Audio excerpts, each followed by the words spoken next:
گوجری زبان میں اپڈیٹ سنیے۔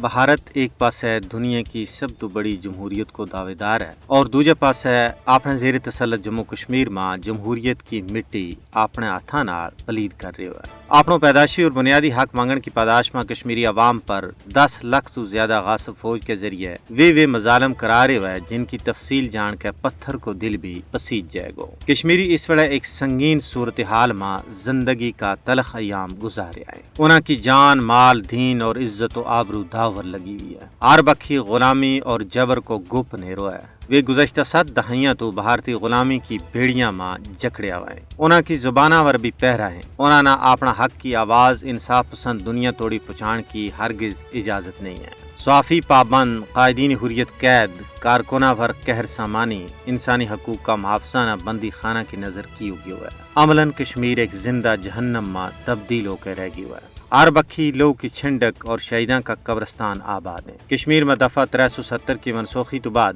انسانی حقوق کی خلاف ورزیاں میں بے انتہا بد ہو گئی ہے۔ تجارت، سیاحت، تعلیم اور طب سمیت تمام شعبہ تباہی کو کھلو منظر پیش کر رہے ہیں۔ لوگ فاقہ کشی کو شکار ہو چکے ہیں۔ کانڈی علاقہ کا عوام کی زندگی دیکھ کے پتھر کا دور کی یاد تازہ ہو جائے۔ روزانہ کا چھاپا، محاصرہ اور تلاشی کی کاروائیاں نے عام آدمی کی زندگی عذاب بنا کے رکھ دیتی ہے۔ دوران حراست ہلاکت، جھڑپ، زمیاں ور قبضوں، جائیدادوں کی ضبطی روزمرہ کو معمول بن گیا ہے۔ دین دوپہرے لوکاں کی جدی پدری جائیداداں نہ مسمار کی جا رہی ہے۔ لیکن اتنا مظالم کے باوجود کشمیر کا حریت پسند عوام بھارت کے خلاف جنگ جاری رکھنے واسطے پرعزم ہے۔ انہاں کا پائے استقلال میں ذرا برابر کمی نہیں آئی۔ ضرورت اس گل کی ہے کہ عالمی برادری خواب غفلت تو جاگے اور محکوم و مظلوم کشمیری عوام نہ بھارت کی غلامی تو نجات دوڑ میں اپنا کردار ادا کرے۔